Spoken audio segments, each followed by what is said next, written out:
Thursday evening, 6:45 in the afternoon. Maplewood, Ohio, a street lined with maples and oaks and the specific trees that grow in neighborhoods where people have put down roots that run deep. The kind of street where children play and dogs are walked and neighbors know each other's routines by heart. William Thompson sat in his rocking chair on his front porch. 73 years old, dark skin, gray hair, sweet tea in a glass that had been in his hand for so long the condensation had created rings on his shirt sleeve. He wore a short-sleeved button-up clean, pressed the kind of shirt a man wears when he respects the evening, even if the evening is just him and his tea and the sunset moving through the trees. He had lived in this house since 1984, 40 years. He had brought his wife Sarah to this porch when they first bought the place. He had rocked their 3 children on this porch. He had watched Sarah die of cancer in 1995 and had sat in this chair for weeks afterward just rocking, just breathing, just surviving. Now his children were grown. Michael was a high school principal. Patricia was a lawyer.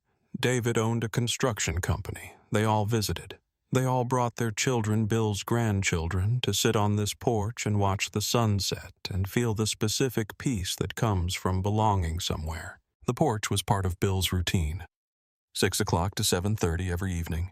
The sitting time, the waving time, the time when neighbors walked dogs and other neighbors watered gardens, and the street became a conversation between people who had known each other long enough that the knowing did not require words. He raised his hand a wave at Tom Harrison coming home from work, turning onto Maplewood Drive.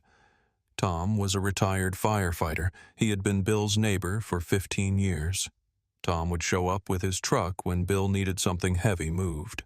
Bill would show up with his tools when Tom needed something fixed. That was the rhythm of the street. He nodded at Jennifer Park walking her daughter home from the bus stop. Jennifer had moved to the neighborhood 7 years ago.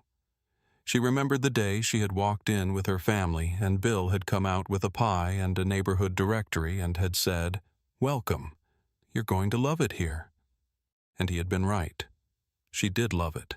He smiled at the elderly white couple next door, the Hendersons, returning from their evening walk. They were in their 70s like Bill. They had been neighbors for a long time, long enough that the passing of years had erased the difference between them. They were just neighbors now, just people who had lived beside each other long enough to understand what that meant. Bill had been here through their strokes and their surgeries. He had driven Mrs. Henderson to the hospital every day for a week when Mr. Henderson had his stroke 8 years ago. He had sat in the waiting room with her. He had made sure she had food. He had made sure she had hope. When she came home, Bill was there. He had fixed their house to make it easier for Mr. Henderson's rehabilitation. He had installed a railing on the stairs. He had widened the doorways. He had done the work without asking for anything in return. He had helped the Harrisons move into their house 15 years ago, carrying their couch up the stairs without being asked. He had helped them paint. He had helped them plant their garden. He had introduced them to neighbors. He had made sure they knew the rhythm of the street. He had welcomed Jennifer Park to the neighborhood with homemade pie and a directory and the specific warmth that made a stranger feel like they had just inherited a family. He had asked about her daughter's school. He had offered to watch her if Jennifer needed help. He had become the neighborhood grandfather to children who did not have grandfathers nearby. The street knew Bill. The street loved Bill. Officer Brandon Kozlowski did not know Bill, and he did not love Bill. And he made that clear in the way he pulled up to the curb with his tires screeching and his hand already on his weapon. Kozlowski was 29 years old. He had been a cop for 4 years. He had grown up in a rural area where his father had been a cop and his grandfather had been a cop before that. He had become a cop to make a difference, or so he had told himself.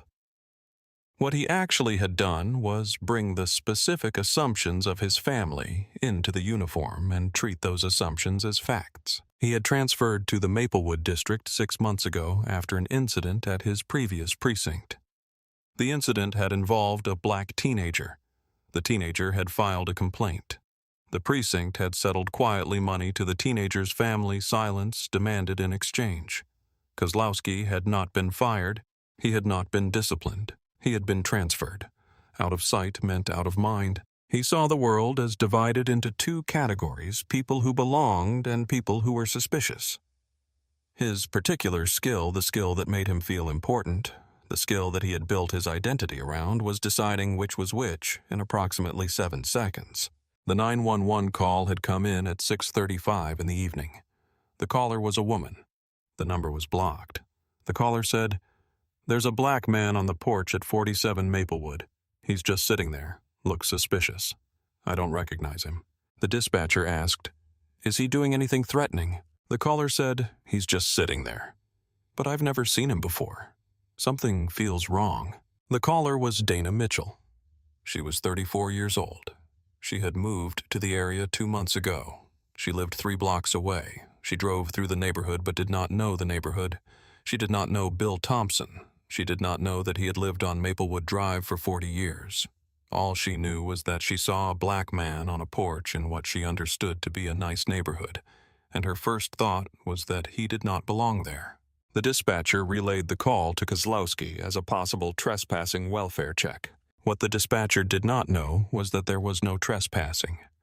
What the dispatcher did not know was that the person on the porch was the person who lived there.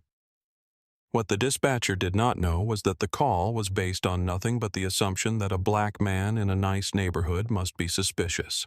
Kozlowski heard the call and he heard the race, and he decided immediately. This was his moment to be the kind of cop he had been trained to be, the kind of cop his father had been, the kind of cop his grandfather had been. The kind of cop who saw suspicion everywhere and who moved to investigate that suspicion with force rather than with questions. He exited the patrol car with the movement of a man who had decided something before gathering information. His eyes went directly to Bill. "Kozlowski, sir, step away from the house. Now." Bill turned from watching the sunset. "Bill, excuse me. This is my house. I live here." Kozlowski moved closer, aggressive, the aggression being the opening statement, and the opening statement being the entire conversation. "Kozlowski, we received a call about a suspicious person breaking into this residence. I need to see identification immediately. Bill Breaking and Son. I've lived here since 1984. This is my home." Bill was being calm because he had learned to be calm. He had learned that calm was sometimes the only thing that kept the situation from escalating. He was a man of 73, and he had seen enough in his life to understand the specific danger of a man with a badge who had already made up his mind. "Kozlowski. Sir, I'm not going to ask again. Step away from the property and show me your identification." Bill slowly moved to stand from his rocking chair. The movement was the movement of an elderly man with a heart condition. Careful, deliberate, taking time for his body to obey his mind. "Kozlowski, hands where I can see them. Do it now." Bill raised his hands as he stood. "Bill, officer, please. My wallet is in my back pocket. Let me show you." Kozlowski lunged. The lunging was faster than the thinking. Kozlowski grabbed Bill's arm, twisted it behind his back, the twist being the assertion, and the assertion being the arrest. "Kozlowski, you're under arrest for trespassing and resisting arrest," Bill cried out. The cry was not aggression. The cry was pain. "Bill, you're hurting me. This is my house." Kozlowski dragged Bill down the porch steps. Bill's legs were trying to keep pace with his 73-year-old body and the force being applied. Bill's legs were doing the best they could. It was not enough. Bill stumbled. He fell to his knees on the front lawn. Kozlowski forced him face down into the grass. Bill's glasses flew off, his face pressed into the ground. His hands were pulled back. The handcuffs came out. Jennifer Park across the street ran toward the house. "Jennifer, stop. That's Mr. Thompson. He lives there." "Kozlowski, ma'am, back away or you'll be arrested for obstruction." The handcuffs snapped onto Bill's wrists. His wrists were thin. He was 73. The cuffs were too tight. Bill was gasping. "Bill, I can't breathe well. My heart, please. This is my house." What Kozlowski did not know, what he never checked, never asked about, never discovered, was that 6 Ring doorbell cameras on the street were recording. Jennifer's camera captured the violent takedown from the front. Bill's own camera, which he had installed himself to help him remember his grandchildren's visits, was capturing everything from his perspective. Tom Harrison's camera 3 houses down was recording. Maria Gonzalez's camera across the street was recording. The elderly Henderson's camera was recording, and a neighbor's camera from the diagonal angle was also recording. 6 different angles, 6 different timestamps, all of them capturing the moment Kozlowski lunged and the moment Bill's face hit the grass and the moment the handcuffs closed and the moment Bill begged for mercy on his own lawn. Tom Harrison inside his house had seen Kozlowski arrive. He had seen the movement. He had seen the specific aggression. He was already dialing. Tom police are assaulting an elderly resident on Maplewood Drive. An officer is attacking a neighbor. 73-year-old man on his own property. But by the time the call was made, Bill's face was in the grass and the situation had already been decided by the man with the badge. 30 seconds into the interaction, that was how long it took. 30 seconds. No verification, no listening, no checking, just the assumption and the violence and the arrest. Bill lay on his lawn, his face pressed into grass, his glasses broken on the ground, his hands cuffed behind his back, his heart racing in his chest in the dangerous way that meant his heart condition was activating and the stress was not good, and the situation was becoming medical. Jennifer Park stood on the street, her phone recording her voice shaking. "Jennifer, Mr. Thompson, we're here, we see you." She did not have to say more. The street was watching. The street was seeing. The street would remember. Officer Lisa Chen arrived 15 minutes later. She was a 35-year-old Asian American with 8 years on the force. She saw the scene immediately, an elderly man in handcuffs on the ground. Neighbors gathered the specific energy of a situation that had gone wrong, in the way that situations go wrong when one person with authority decides the outcome before gathering facts. Chen approached Kozlowski. "Chen Brandon, what's happening?" "Kozlowski, trespassing suspect. Received call about break-in." Chen looked at Bill's identification, which Kozlowski had retrieved from his wallet. "Chen, that's his address. Why is he still restrained?" "Kozlowski, need to verify he actually lives here." "Chen, he's on the property matching his ID address. These neighbors are vouching for him. Uncuff him. Now." Kozlowski moved slowly. He did not want to. But Chen was senior, and Chen was saying the thing that mattered. The handcuffs came off. Bill sat up gasping, his face scraped from the grass, his wrists bruised from the cuffs, his breath coming hard. "Jennifer, he has a heart condition. Call an ambulance." Chen radioed for EMS. Her voice was calm and clear and stated the fact: elderly man, possible cardiac distress, immediate transport needed. The ambulance arrived. The paramedics knew Bill. They had been to calls on this street before. Bill Thompson, sitting on his porch, had not been a medical emergency until Officer Brandon Kozlowski decided it was. The paramedics loaded Bill carefully. One of them held his hand. "Paramedic Mr. Thompson, what happened?" "Bill, weakly officer, thought I was breaking into my own house." The ambulance departed. The lights turned the evening red, and then the lights were gone. Kozlowski stood on the lawn. Around him was a crowd now. Tom Harrison, Jennifer Park, Maria Gonzalez, the Hendersons. 30 people gathered. All of them had seen. All of them had phones.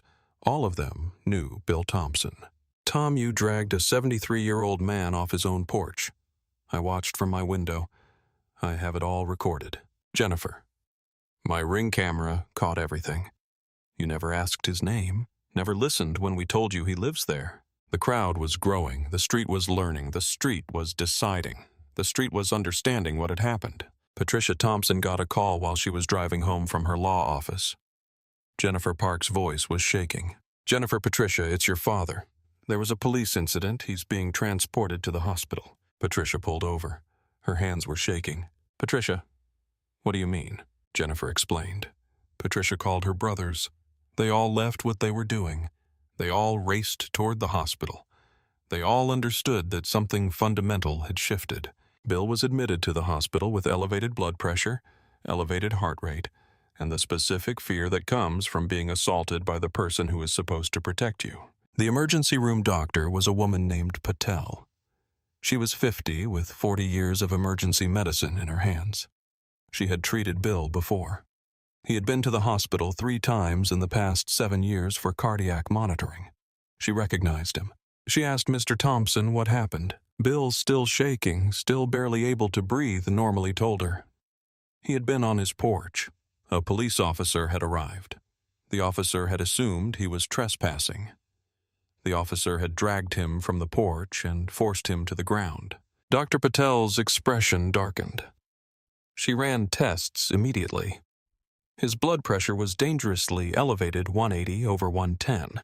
His heart rate was erratic. His troponin levels were elevated, suggesting cardiac stress. He was a man with a documented heart condition who had been subjected to sudden extreme stress. Dr. Patel said, "You're lucky you didn't have a heart attack. What happened to you tonight could have killed you." A nurse came in to photograph the injuries. The bruises on Bill's wrists from the handcuffs, the scrapes on his face from being forced down, the strained shoulder from the arm twist. Every photograph was evidence. Every image was documentation of what had happened.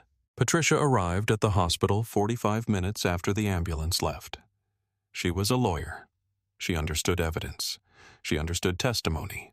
She understood what it meant when a 73-year-old man was admitted to the emergency room with elevated cardiac markers and injuries consistent with being assaulted. She walked into her father's room and saw him in the hospital bed, and she began to cry. "Patricia, Daddy." "What happened?" Jennifer said. "There was an officer." "Bill, I was on the porch. He thought I was breaking in." "Patricia, to your own house." "Bill, to my own house." Patricia held her father's hand, and she felt the shaking, and she understood. She understood that this was not going to be resolved quietly. She understood that this was going to require lawyers and documentation and the full force of the law to even begin to address what had happened. That night, she called her family attorney. She said, "My father was assaulted by a police officer on his own property. He is in the hospital. He has documented injuries. I need everything we can gather. Every photograph, every video, every witness statement." Her brothers arrived at the hospital around midnight. Michael was the oldest. David was the youngest. They sat with their father. They looked at the injuries. They understood what had happened. "Michael, we're going to make this right, Dad." "Bill, I just want to sit on my porch again without being afraid." That was the thing that none of them fully understood until later, that what Bill had lost was not just his safety, but his sense of belonging in the place he had belonged for 40 years. The porch that had been sanctuary was now a place of fear.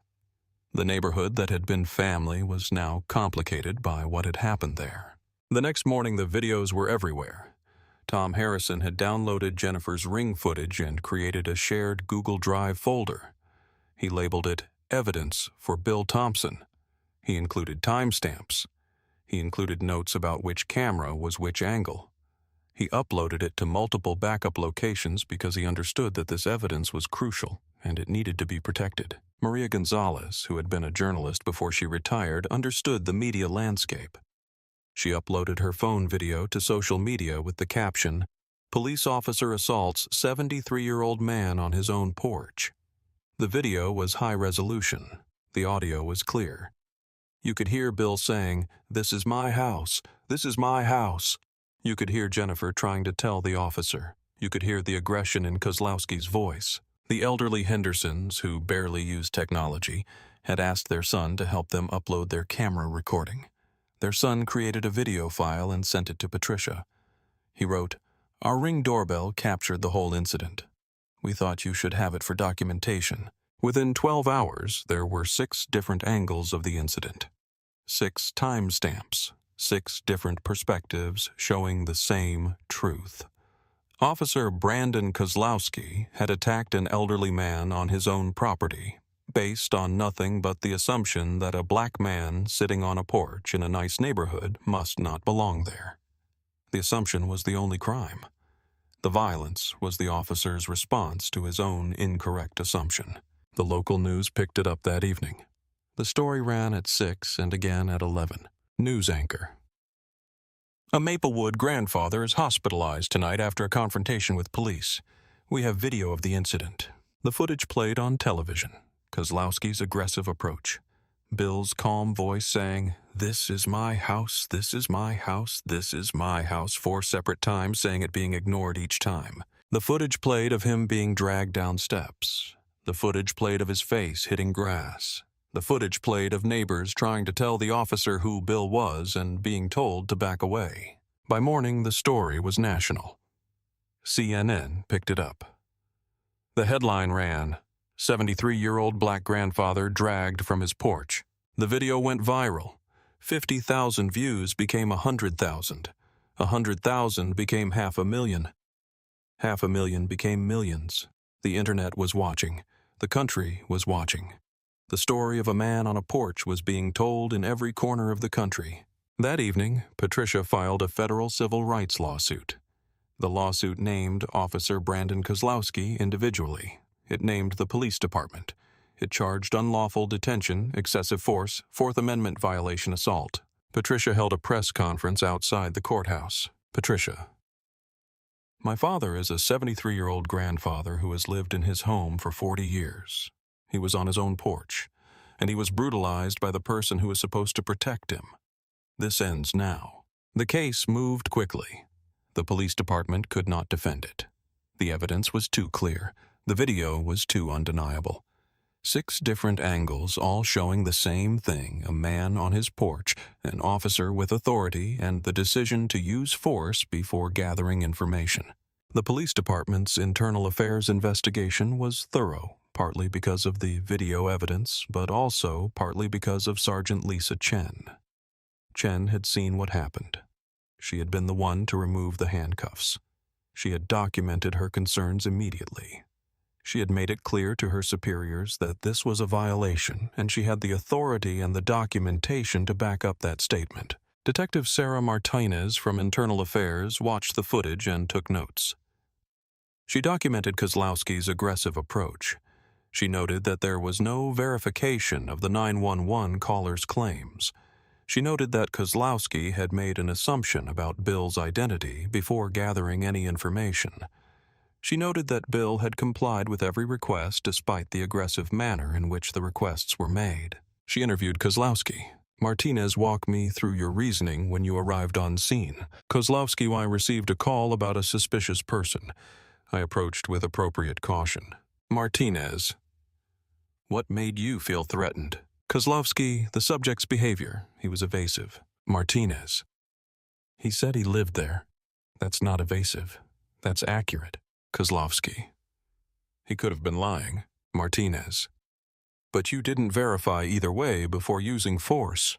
You used force within 90 seconds of arrival." Kozlowski was following protocol. Martinez protocol requires attempting de-escalation before escalation.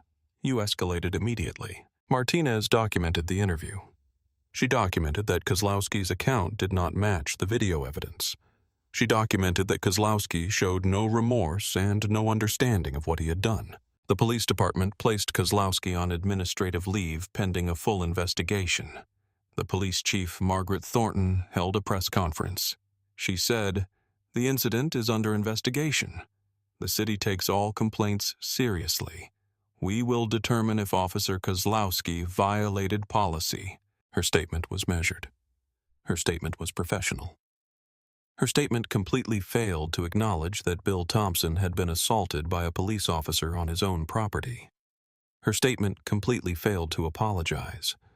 Her statement made it sound like maybe nothing wrong had happened, like maybe it was just under investigation, like maybe the video was just one perspective among many. The community heard the statement differently. The community heard the police department is protecting its own. Kozlowski's attorney tried to defend him. The attorney submitted a statement saying that Officer Kozlowski had responded to a legitimate 911 call and had taken reasonable precautions to investigate a possible trespassing situation. But the video showed otherwise. The video showed a 73-year-old man sitting in a rocking chair holding a glass of tea, watching the sunset, bothering no one. The video showed no threat.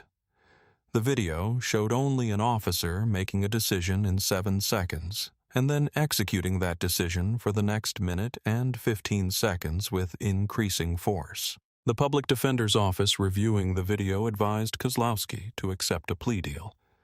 Going to trial meant the jury would see the video. The video was not Kozlowski's friend. The trial lasted 3 days. The courtroom was packed. Bill's family was there. The neighbors were there. The community was there. Expert witnesses testified about use of force protocols. A retired police chief described what proper procedure would have required verification of the 911 call, confirmation of Bill's identity, de-escalation language, respect for the person on the property. Everything Kozlowski had failed to do. Medical experts testified about the danger of stress to an elderly person with a documented heart condition. They testified about the specific danger of physical assault and the cardiac markers that showed Bill's heart had been severely stressed by the encounter. A use of force expert testified that from the moment of arrival to the moment of violent takedown was 1 minute and 22 seconds. In that time, Kozlowski had made no attempt to gather information, had made no attempt to listen to Bill's responses, had made no attempt to speak to the neighbors who were already trying to tell him who Bill was. Tom Harrison testified. He was a big man, a retired firefighter, and he was visibly emotional. Tom: I've been neighbors with Bill for 15 years. I know his routine. 6 o'clock every evening he sits on that porch. I know his car in the driveway. I know his mail goes to that address. I know his grandchildren visit every weekend. When I saw that officer pull up with such aggression, I knew something was wrong. I watched from my window. I watched the officer drag Bill from his porch. I watched a 73-year-old man being treated like a criminal on his own property. And I know with absolute certainty that Bill had done nothing wrong. Jennifer Park testified. She was crying. Jennifer, my Ring camera was recording. I watched what the camera saw. Officer Kozlowski arrived. He never asked Bill's name. Bill said, "This is my house. This is my house." 4 times he said it. And the officer never listened. I tried to tell him. I said, "That's Mr. Thompson, he lives there." And Officer Kozlowski told me to back away, or I would be arrested. The elderly Henderson couple testified. Mr. Henderson in his 70s with the specific dignity that comes from age and experience. Mr. Henderson Bill is a good man. He helped my wife when I had my stroke. He helped me when I was recovering. The only thing different about Bill is the color of his skin. And that should not be a reason for a police officer to assault a man on his own porch. Bill himself testified, sitting in the stand wearing his father's Korean War veteran tie. The tie was a green silk with small red details. His father had worn it in his dress uniform before deploying to Korea. Bill had kept it for 50 years. He wore it now because it was the inheritance of his family, the proof of their service, the evidence that they belonged. Bill: I've lived in that house since 1984. That was 40 years ago. I bought it with my wife, Sarah. We raised 3 children in that house. Sarah died in 1995. For the 28 years since her death, I have lived in that house alone. Every day I have maintained that house. I have maintained the garden. I have maintained the porch. Every evening from 6 o'clock to 7:30 I sit on that porch. That routine was my ritual.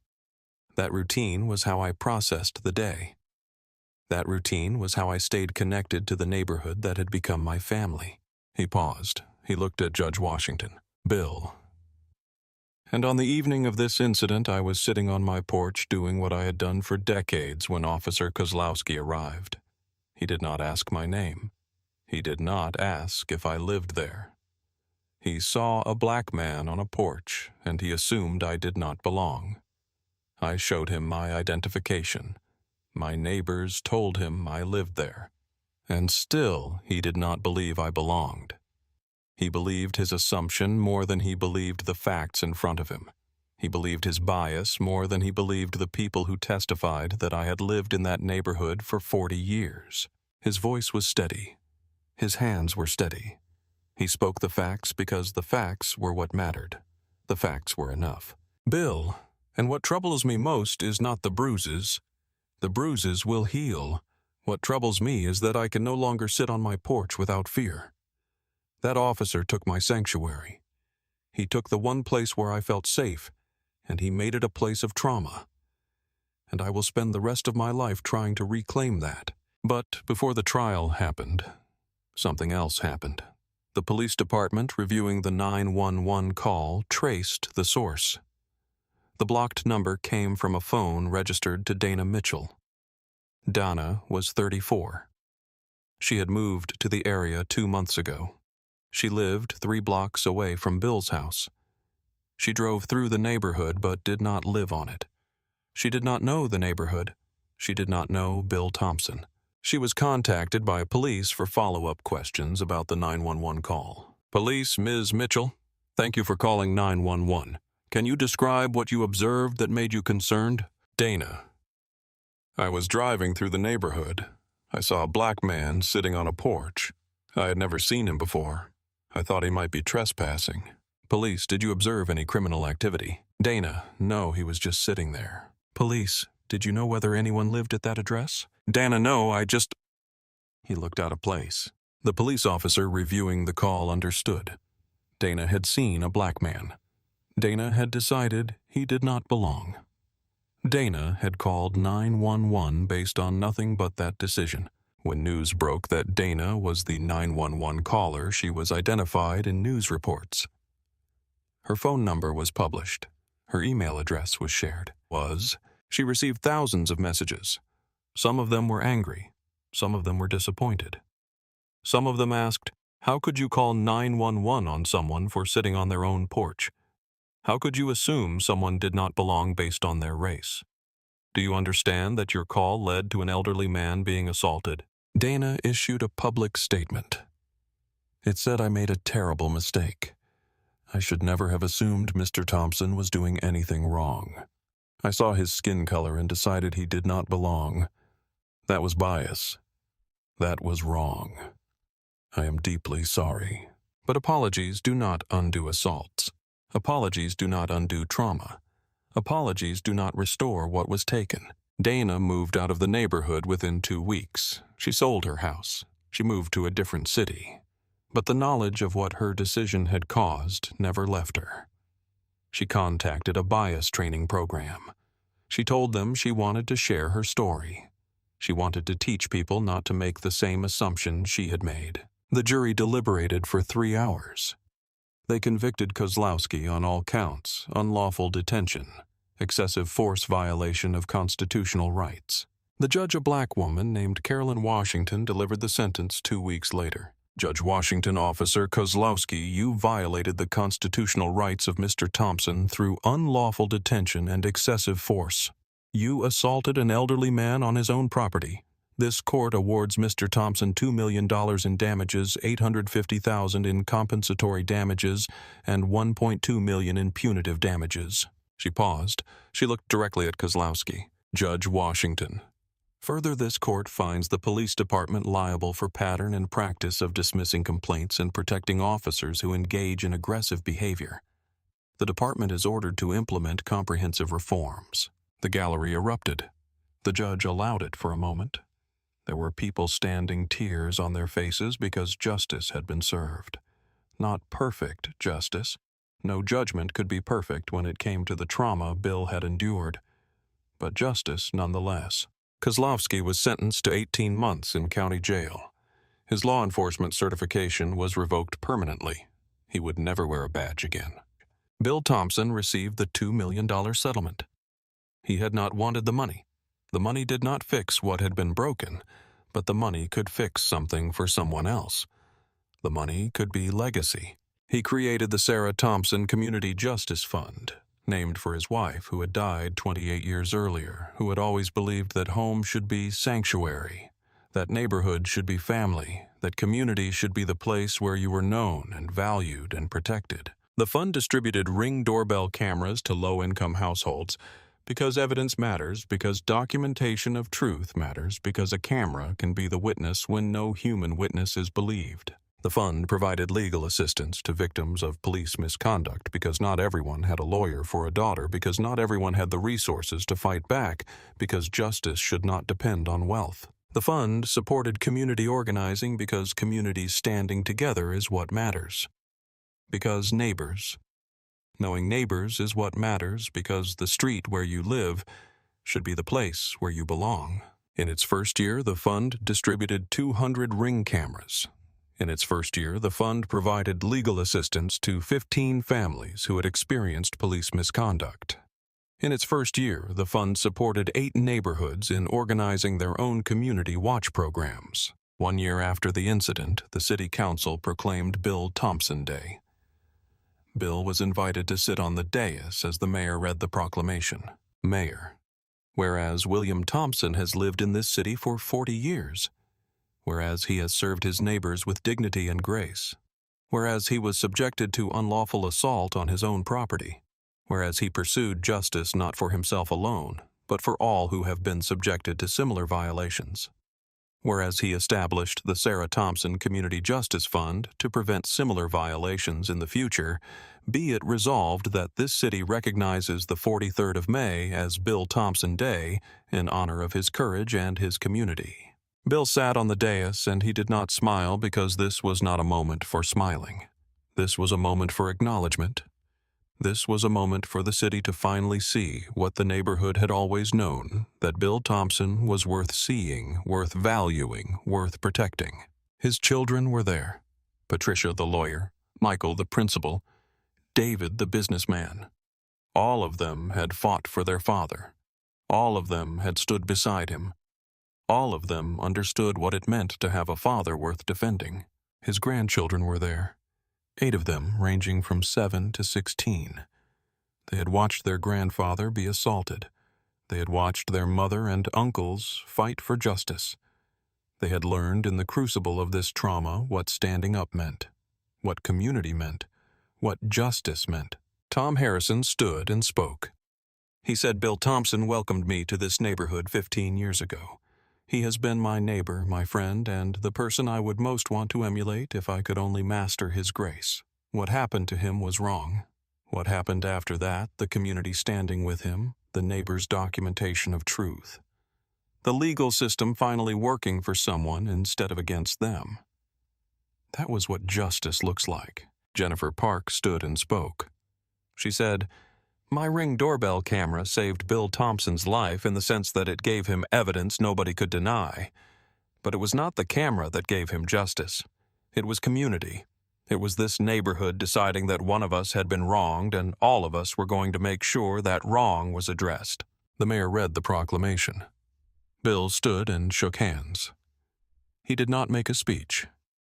He had said everything he needed to say during the trial. He had spoken the truth from the stand.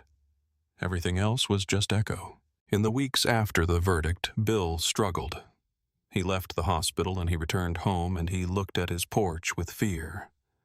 The porch that had been sanctuary was now the place of the assault.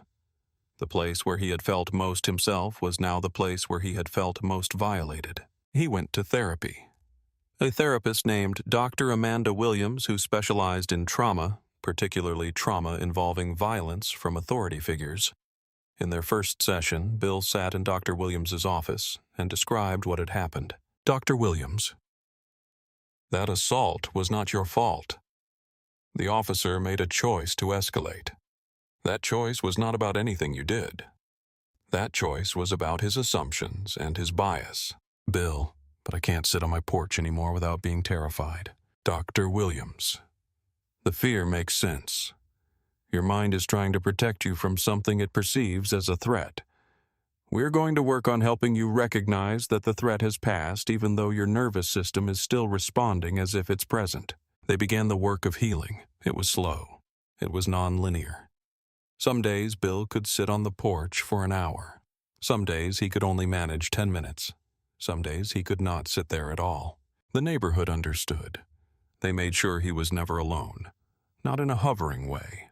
Not in a way that infantilized him or suggested he could not handle himself, but in a way that said, "We see you. We stand with you. You are not going through this alone." Tom Harrison would work in his yard on those evenings. He would be there, visible, doing his thing, and Bill would know he was there. Tom never said anything. He did not hover. He just was a presence, a witness, a neighbor. Jennifer Park walked her daughter past the house every evening. The daughter who was 7 would wave at Bill.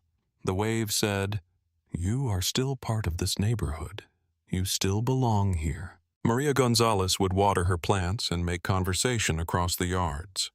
Not forced conversation, just the natural conversation between people who had known each other long enough that the knowing did not require intensity. The Hendersons would sit on their porch across the street. Sometimes they waved. Sometimes they just sat. The sitting was enough. The sitting said, "We are here. We are present. We remember what happened, and we are here to say it does not define this street. We remember the 40 years before this, and we remember the years after, and we remember that the bad moment does not erase the good neighborhood." Tom's daughter called from out of state. She said, "Dad, I heard about what happened to Mr. Thompson. Is he okay?" Tom said, "He's getting there. But more than that, the neighborhood is showing him that he's not alone. And that's how you heal. Not alone, but surrounded by people who decide you are worth the standing up for." Maria, the former journalist, contacted the neighborhood social media group. She proposed a project to document Bill's story, but let Bill tell it on his terms at his pace. Create a neighborhood journal of what happened and what it meant. A record for future generations.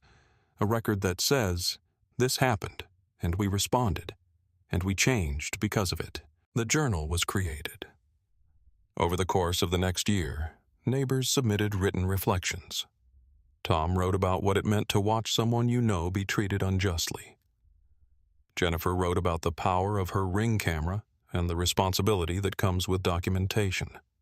Maria wrote about the importance of media literacy and recognizing bias in your own thinking. The Hendersons wrote about aging, about the specific vulnerability of elderly people, about the importance of community protecting its elder members. Bill read the journal. He kept it on his bedside table. Every night before bed he would read an entry. He would read his neighbors' words about him, about what his life meant to them, about what his standing up meant to them.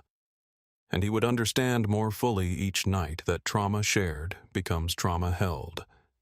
And trauma held by a community is trauma that does not crush you. This was community, not the dramatic version of community, not the version you see in movies with a soundtrack swelling. The everyday version of community. The version that shows up in yards, on porches, in written reflections, in the specific act of being present. The version that says, "You belong here. We will not let this break what we have built together. And we will stand with you while you rebuild yourself." The rocking chair broken in the initial assault was repaired by Tom. But Tom also reinforced it. He added stronger wood. He added supports. He made it clear that this chair would not break again. The chair became a symbol of breaking and mending of damage and restoration of trauma and healing. Bill Thompson is 75 now. He still sits on that porch every evening from 6 to 7:30, and the fear has diminished but not disappeared. That is the thing about trauma. It does not end. It becomes part of you. You learn to exist alongside it. You learn to keep living even when part of you is still on that lawn, still terrified, still fighting for breath. His grandchildren visit every weekend. The oldest, named James, is 16 years old and in high school. He volunteers with the Sarah Thompson Community Justice Fund. He installs Ring doorbell cameras. He helps distribute them to families who cannot afford them. He says, "My grandfather taught me that standing up matters. I want to help other people be able to stand up too." His granddaughter, named Sarah, is studying criminal justice in college. She is in her 2nd year. She wrote her college essay about what she witnessed. The essay said, "I watched my grandfather be assaulted by the person who was supposed to protect him. I watched my mother fight for justice. I watched my community stand beside him. And I decided that I wanted to spend my life making sure that justice works for people like my grandfather. I want to be the kind of police officer that Brandon Kozlowski should have been."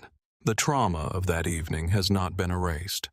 The trauma of that evening has created a ripple effect of understanding. It has created a next generation who understands what standing up means. It has created young people who are committed to making the system better, to being better, to ensuring that what happened to Bill Thompson does not happen to anyone else.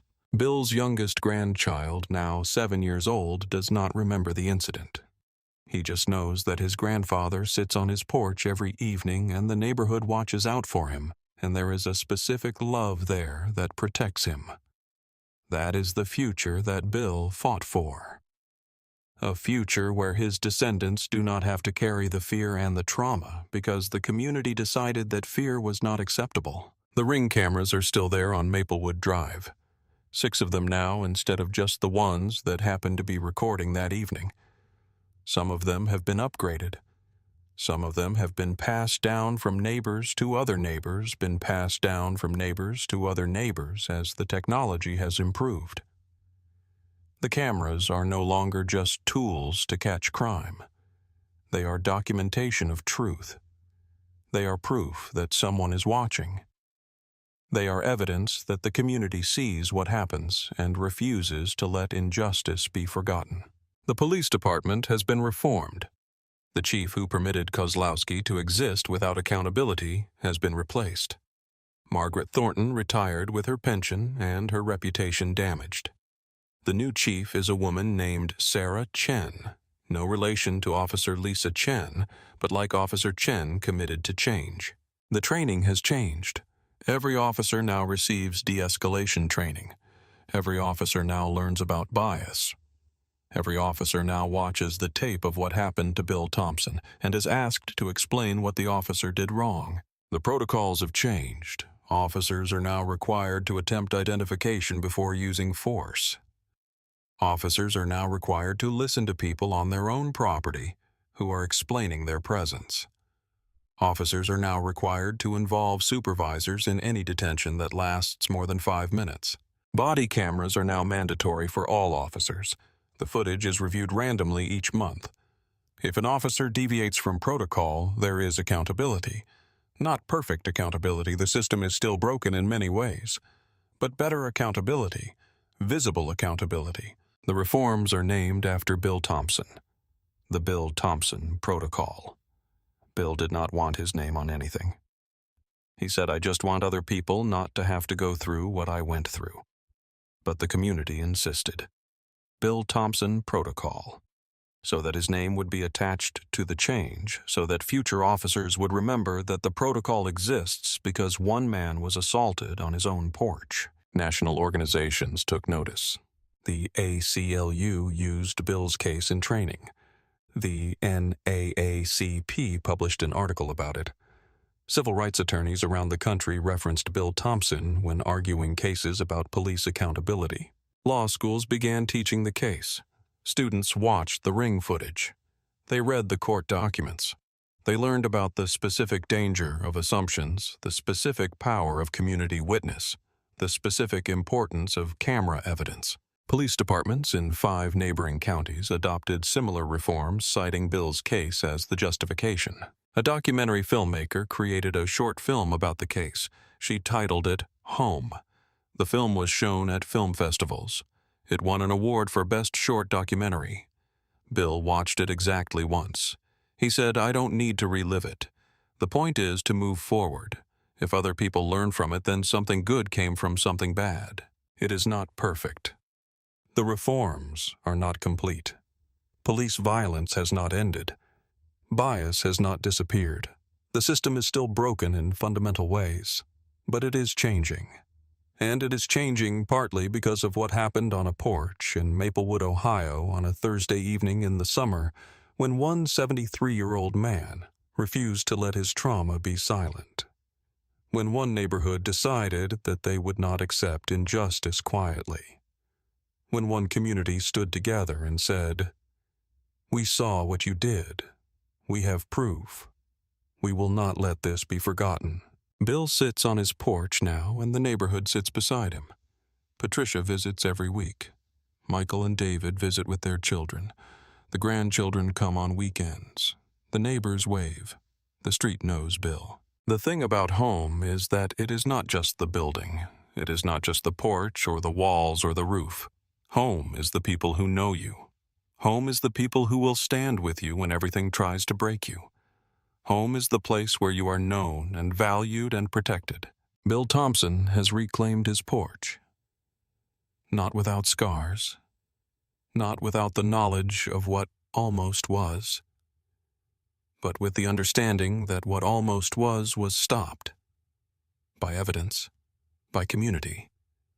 By the specific courage of neighbors standing together. If this story reached you, if the image of a man on his own porch, 73 years old, knowing his rights and standing on those rights, if the image of a neighborhood standing beside him, if the image of community deciding that one man's justice was everyone's responsibility, if any of that reached you in a way that meant something, subscribe our channel for more stories about the people who stood still when everything pushed them to move, and the communities that stood beside them, and the specific power of standing together when the system tries to separate us.